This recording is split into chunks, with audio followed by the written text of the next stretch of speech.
Okay, welcome to the Production Podcast, where we talk about all things production, films, commercials, and more. I'm Josh Dixon, and the founder of Umbrella Films. And today I've got here with me is Lynn. Am I supposed to introduce myself? Nope. Okay. So what I was saying earlier is you were asking, like, what do you do? What do you do when the music finally fades out? Yep. All right, there it is. So what do you do, like, yeah, actually, as the music fades out, right? Am I supposed to introduce yourself or whatever? Well, when we had Arthur here on the podcast the first time, I did the intro, and then he's like, and I'm Arthur Boone. And he started going into the whole... Oh, no. Yeah, it was a whole, like... I mean, he introduced himself as, like... Well, no, he used to be an I think he dropped his agent's number, the whole thing, you know, like... That's kind of funny. Is he here? No, he's used to that, though. I mean, because he has that experience from in the past, right? Yeah, sure. But it was kind of like a... It just turned on for him. I was like, hey, let's come back to the go. podcast. This isn't the Channel Arthur 7 Boone, actor hour. So, no, it was fine. Okay, so cool thing is today we had planned to go over a couple of things with Disney and Xiaomi, and it was going to break down the actual production, but I thought it would be neat to just break down the post part of it. Right, sure. Because what we just did is we set up a post house, we opened it up, and this commercial for Xiaomi was the first thing our new flame artist worked on. Yeah. So I think it would be neat to be able to talk about like what post processing there was on this actual piece, just to let everyone know like what we have in post here now available in Thailand, and what we're doing, and just kind of like break down like the capabilities that we have. Mm-hmm. So let's watch it first. Here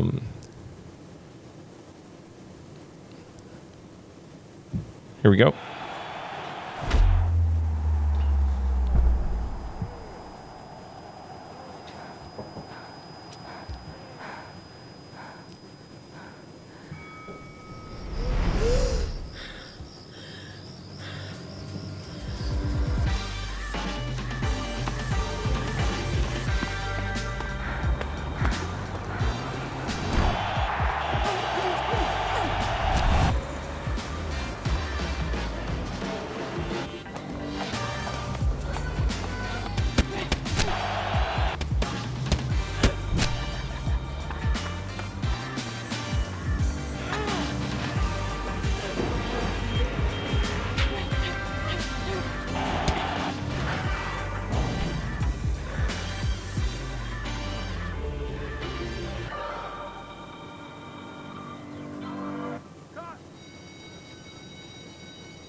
Let's get rid of these headphones.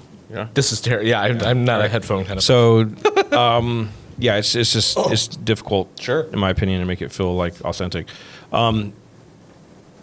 So, one thing to note, just to let anyone that sees this at all know, this was shot on a phone. Literally, one of the literally title cards in the film literally says, I know. I shot on don't Xiaomi 13 understand Pro. why some of the shots look like they do. Just to be honest, right? Like, I'm glad you phrased it that way. Yeah, I mean, no. I'm shots not saying that they're bad. They're just different. Yeah. One, for example, would be the shot of her running. So we have because there's mixed frame rates too, right? You have like 30 and you got 24. Mixed color spaces that it was filmed in. 60, yeah. Crazy mixed settings that you can do on the phone. Right. So this shot, for example, right here, right, is just, I mean, it's just, there's just some, it's got this motion, blur that's kind of strange, and then like the way these lights are, Yeah. I mean, they're blown out in places that you can't recover from and stuff like that. Yeah. So that was kind of the only thing that just like, why shot per shot. Like the thing I think we really did a good job was like making it feel cohesive completely. But like the whole thing is that this is wanting to highlight different pieces, different USPs of the phone, right? Yeah. So basically, like, just to get everyone up to speed on it, it was designed. So this is actually one of like four videos. What was it? Right, I think it's 3 or 4 that we were that we were doing post. Yeah, so this is the whole I'm going to call it the main video. Yeah. For lack of a better term, Yeah. right? This is the long video. Yeah, this is the hero. So in a traditional TVC workflow, usually whatever you're filming, it's going to end up being cut into a bunch of different deliverables. Yeah. You know, for wherever it's going to go, and it's different uses. The interesting part about this one was that the primary use case for this video and the different cut down videos, and it's even hard to call them cut downs, was that it was supposed to be for an announcement at some form of a conference. Yeah, it's going to be in a keynote presentation. Yeah. Which is new for us. I don't think we've had a deliverable like that, at least since I've been here. No. It's the first time we did it. And to put it in perspective, it's like Apple's exactly conference that they have, right? It's exactly Sure. I think Xiaomi's doing that, and where they release all their new tech and their phones and stuff. So Yeah. that's what that was going to. Yeah, and so that trying to, usually me and the team are always thinking about, for every decision we make in post, we're always going, why are we doing it? Not just, hey, you have to do it, so we just do it. Yeah.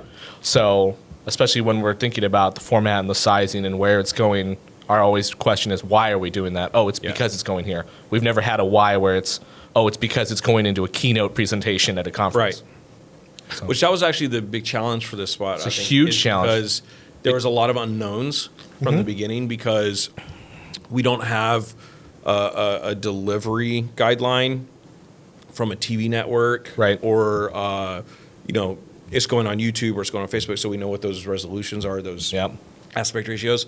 This was like, you need to prepare for anything.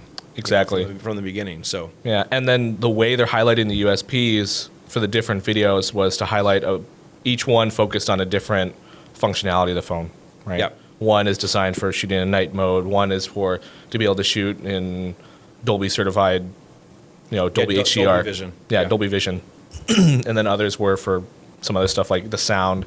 I think one of the original boards that we received when we were briefed on the job, one of the USP videos was highlighting how easily it cooled. Like there was like some form of a cooling function in the phone. The tech on the inside, right? Yeah, and talking about how it cools. The fan inside is really powerful or something. And I was like, oh, okay. That got cut. That never happened, but it was like stuff like that. You could do continuous recording, no problem, or something, or I don't remember. Something like that. Yeah. But the main USPs were that Dolby Vision and then night mode. Yeah. And so that, like, usually when we do a film, and stabilization. Yeah, exactly. Yeah. The Stabilization OIS was a big one. Yeah. And so normally when we're doing a film, the cut downs are usually it's usually very story based. Yeah. Or even if it is USP based, all those USPs and the way they're displayed in the main film, they're normally like that. Yeah. And we only take from the main film whatever footage has been produced for that and put it into the other one. These ones where they were positioned in a way where it was completely different, completely treated completely differently. They were different cuts, period. So it ended up being more like 5 different videos. Yeah. And that They're always flow. told in the beginning. Oh, it's a cut down. That's 5 cut downs. We're like, okay, sure. And then you see the board and you're like, these are not. These are, Yeah. There's 5 different videos. Yeah. And one thing that's like really, it's unique about this, right, is that they wanted, and I'm not sure if this was for authenticity reasons, but they wanted the actual filmmakers that were shooting the video to be in the video when it reveals at the end of the spot. So at the end of the spot, it's actually me in the blue shirt, Nico, who's actually the DP of using the phone. Yeah. Right. So this is kind of the humorous part of it, right? Everything's shot on the phone, and then the last shot is shot on like a red camera. Yep. Right. So you got like phone, cinema camera to reveal the the filmmakers, right? Yeah, exactly. And Eric's on sound. Yeah. So he's in there. So like we got 3 of the guys from the production company, so anyway, that's just a funny note. So like, this is my acting debut and wrap up. The first and the last. That's my whole career, guys. Yeah. So the other thing that so just kind of like I think we've done a good job of kind of like briefing what the job was. So something that was really important about this, and I think that's really valuable for people to understand, is at the point that you got involved. Yeah. Right. You got involved, not even just during production, but and prep. Yeah. Right. And you're overseeing all of post. You're post producing this whole thing. What is the reason you should be involved in prep? I think a lot of people don't understand. Yeah. Because, like you said, a lot of times it's like shoot, and then you hand it off to a post house, and they're fixing everything, right? It's a fix it and post situation. Right. And yeah, there's a lot you can do. You don't want to have that mindset going into it though, because then the challenges become very challenging. Yeah. Right. So like, if you're there in the beginning, you highlight a lot of these things. Yeah. Do you want to talk about that? Yeah, absolutely. I think it comes from, I think why we position it. Why do we bring somebody who's managing post-production onto it into the beginning is all about... Just like the production crew. Yeah. It's all about saving time and energy and money and effort, right? Yeah. And trying to make the best thing possible at the end of the day. Right. And that kind of synergy works so well in all of our other aspects of work here at Umbrella that it makes sense for it to, you know, as we've now built our post house, to continue that synergy. So I came on board during prep, during the first agency pre-production meeting. Yeah. You were there when we were doing boards. Yeah. Because something that I had noticed or identified from my experience in the past was the things that I was asking for, we weren't very clear on. For example, deliverables, resolution, aspect ratio, durations, stuff like that, what the content was between different films. And I noticed that was also a moving line continuously. Yeah. And so I said, hey, I want to make sure. Yeah, I want to make sure that I can get ahead of this, because ideally, everything that you're finally prepping for is exactly what you're going to be editing and producing at the end. There's no point in your your production team wasting time shooting something for something that will never actually make it. Right. You could use that time to better refine what you actually need to create. Right. And to add on top of that, right, like whenever you're doing agency work, right, they're expecting it to be a smooth process no matter what. Yeah. Right. So even if you're not set up as even if you're not enabled by agency or client, a lot of times to make it as smooth as possible, you expect to figure it out and to roll with the blows. Yeah, exactly. And figure out how to do that, right? And so like this is one of those things that even if you do fix it in post, the smoother the process is for the agency, the better experience that they have, the more repeat business you have. Yeah, absolutely. Right? And so on. So they want that comfort. There's also another part of it where it's servicing. Yeah, that in that prep, there will always be something where we go, okay, that's something that we're going to have to deal with in post. If you have somebody from post there with you in the conversation that time, being able to say, yeah, I've got it, no problem. I know exactly how to deal with this. This will not affect anything. Yeah. We'll make sure it goes as smooth as possible. The agency is 10 times happier. They're like, oh, great, awesome. I don't have to think about it. It's better too as well for the producer that's overseeing the whole production because everything's delegated from the beginning. Yeah. Instead of later delegating it and the producer having to take on those responsibilities in the beginning and recognizing them.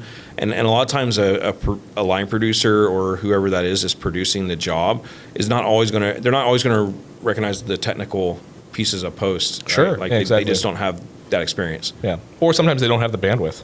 Yeah, right? exactly. The job is so big, they can't think about that. They have to focus on something else. Yeah, the shoot's successful first, right? Yeah. And then, they're not worrying about, how many pixels wide or, right. Yeah.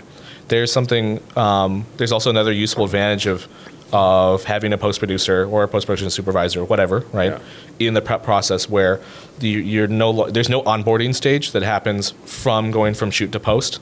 Your post team already literally knows what's happening from the beginning. You know the story. You know what's supposed to be done. You know how things are supposed to be handled, and you know why it's going where it's going, without, a gap in there where it's like your production just dumps you footage and goes, here's what the boards were a month ago. That's not even what we ended up shooting, but here you go, figure it out.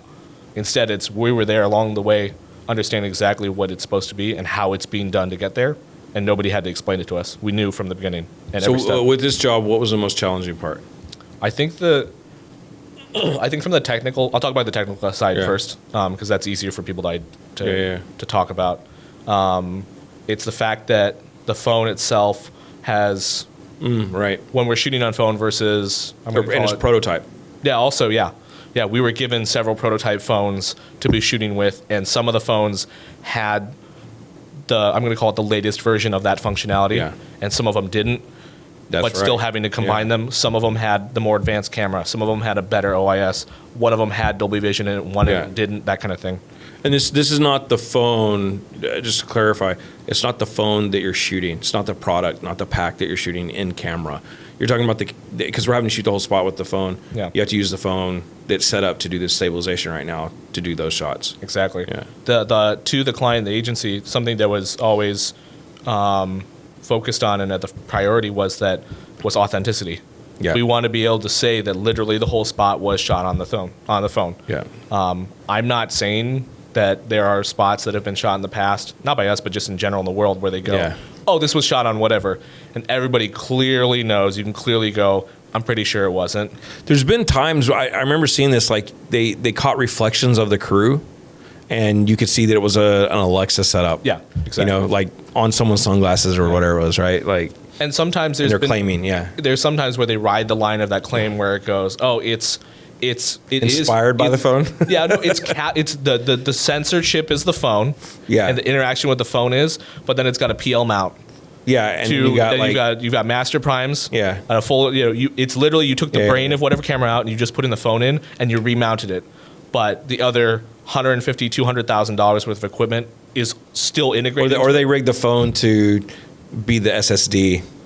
Oh yeah, it just captures it. Yeah, it captures. It's a capture card into it. Yeah. Yeah. I don't know.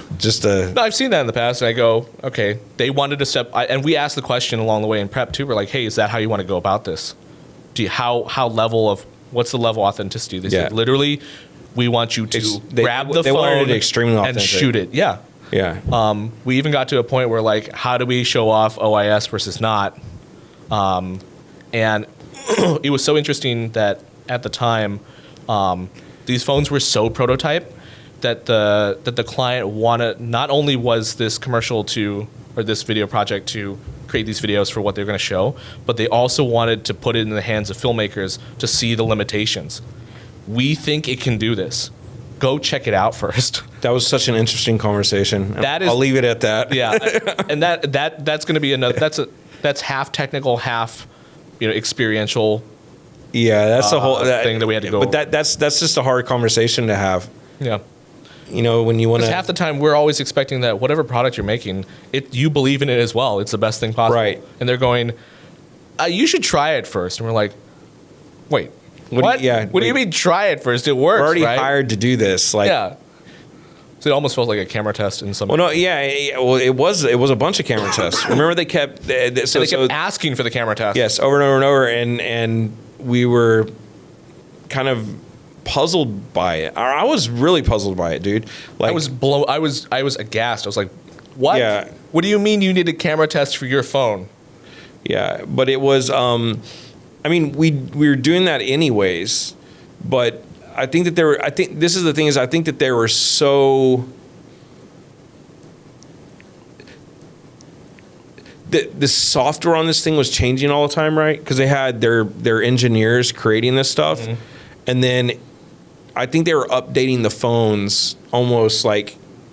Or they're updating the phones even periodically. Sure. Right, because some of the phones had certain versions of software on it. The phones we got to shoot with weren't even the phones that we got to test with. Right. It was that wild. Yeah, it was ever changing. And so it was. Yeah, that's what the point I'm trying literally to make. It was ever changing. Yeah, they show up on the shoot day and give us new phones to shoot with that we didn't do the camera test with. Yeah. So it was just and this is the thing where like. Your experience and how you handle it comes in because the agency the client, even though they're setting you up to have the most challenging day ever, they're still expecting it to go well. Yes. Right? Yeah.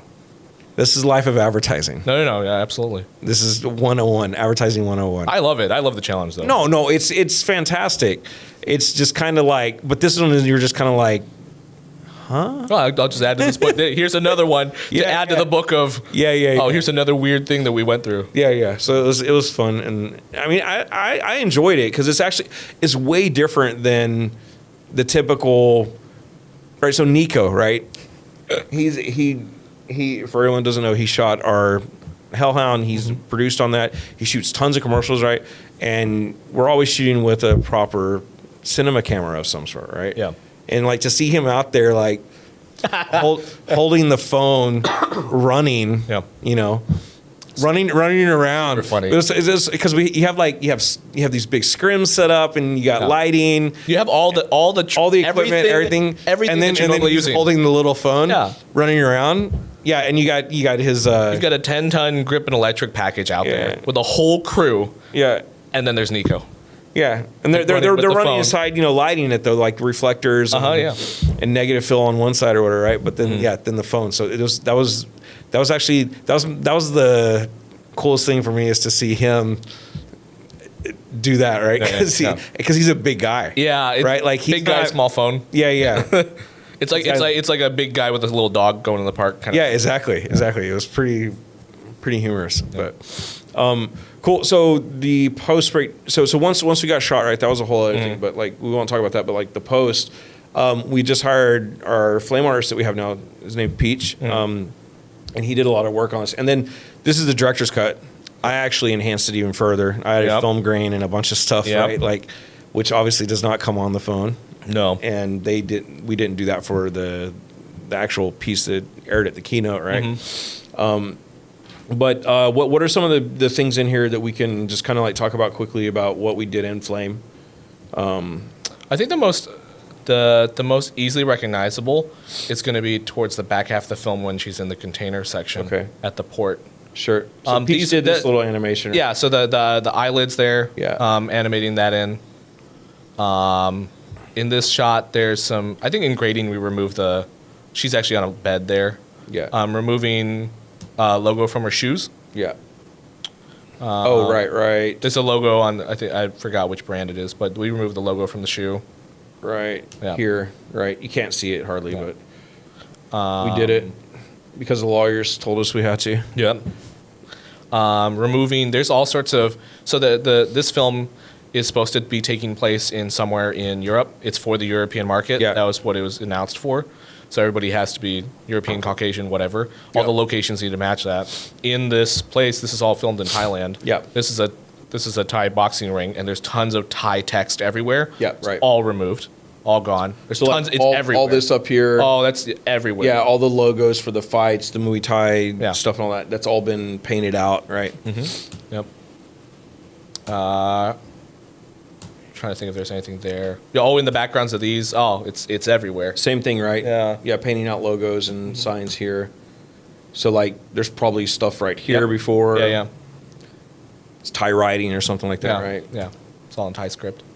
And it's actually more affordable and easier for us to do it in post. This is one of those fix it in post things that's actually better in my opinion, because it'll take our guy. We didn't one have day, to, right? That's what I'm saying. One day to do it by himself instead in a of room. Yeah, more art crew and more because it's already included with the costing. Yeah. Right. So it's not necessarily doesn't cost more money because I mean it's so quick, right? It's so quick to paint out. And understanding what is possible in post while you're in prep is super helpful to the team. Because for example, us being able to remove all logos in there at this location. Yeah. In some senses, one you could go, we don't have to go and remove that physically ourselves. No. It's right, and then also your locations that won't let you do that. Correct. That's the big thing. That allows you to shoot in places where you're not allowed to touch stuff. Yeah. So that opens up the locations list for your director and your producers and the team, and they go, I really like this place, but there's all sorts of stuff all over the place. Right, like if you wanted to shoot in so this gym's quite big, right? And so there's an expanse, right, that would take a lot of people to go around up on ladders. Days. Yeah, exactly. Yeah. Prep. Yeah, it would be essentially a day before to go in and prepare it, right? And now you don't have to do that. Yeah, exactly. This was the challenging one.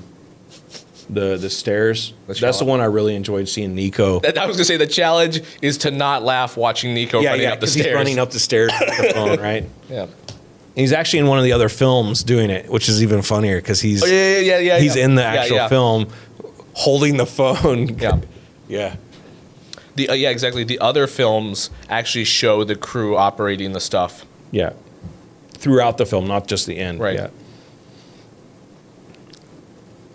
Okay, so here's where there was a bunch of logos. Yeah, so this one, so the majority of these containers have the label or the brand of the owner of the container on it. Maersk or whatever. Exactly. Yeah, whatever, all those. whatever shipping company. Yeah. All the logistics companies' logos are everywhere. And here they're not. They're gone. Behind her. Actually, we have that on the Cut Mix Color site, if you remember. Yep. So if you go to Flame and Finishing, and then we use this as an example Yeah, here. all that. So there was the before and the after. And this is just a small portion of it. Yeah, of course. You look at the wide shot, it's everywhere. Yeah. It's great. That's this one, right? Mm-hmm. Yeah. Yeah. Here as well. Yeah. There's some beauty fixes on our face that we took care of. Yep. Before it goes in. So I remember in the client's cut, the sweat and some blemishes on her forehead is what we took care of.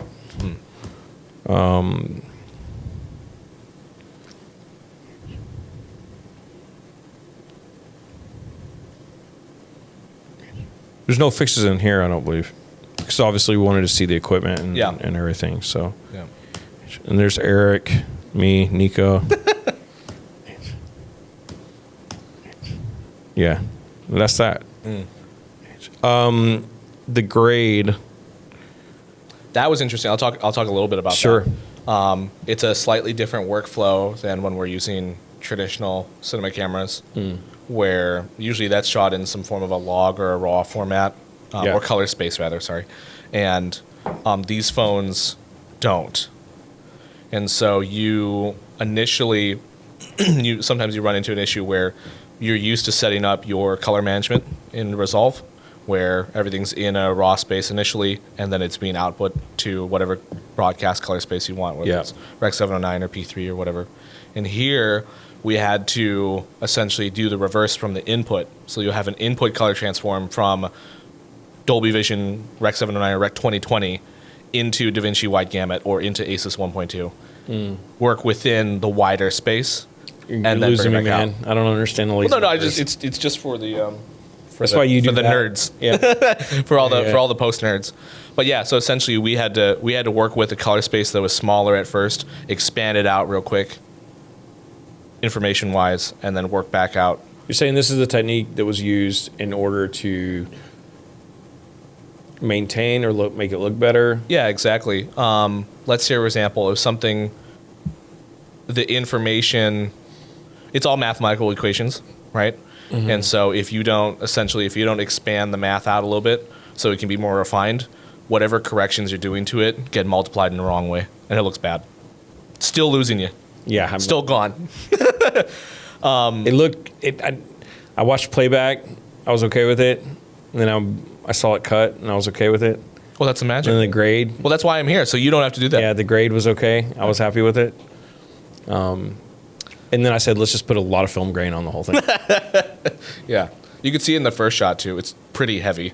Yeah, I purposely did that because I didn't want it to feel like a phone. Yeah.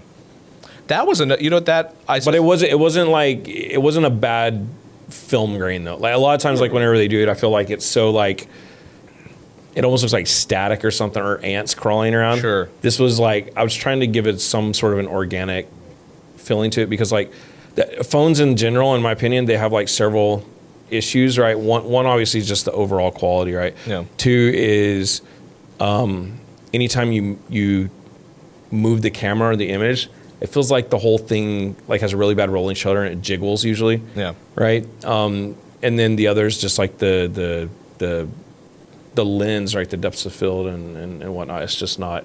It's not the same. Yeah. And so like that's the whole thing is like I was trying to kind of avoid that or distract people from. I don't know. I was trying to add some sort of We did a lot of to it, you know? I remember there were some scenes that you did a lot of trying to separate the background from the main character. Oh, right, in the grade or in Flame, right? We were trying to blur in the grade. Yeah, we were trying to blur it to kind of like do a fake depth of field a bit. Yeah. But it's subtle, right? Because I don't want it to... No, it's not like the whole thing's blurry. Yeah. Then it looks like iPhone portrait mode or something. Or like the... what's the little... You can do the effect... There's an effect... it's a very shallow depth of field effect you can do. It makes everything look miniature. Like a tilt shift? Yes, it makes it look like a tilt shift, right? Oh. Like I'm wanting after that. I was Yeah, exactly. It was just more about subtle background separation. Right. Just so like after you've watched it, you felt like you watched something that was a bit more cinematic than it was.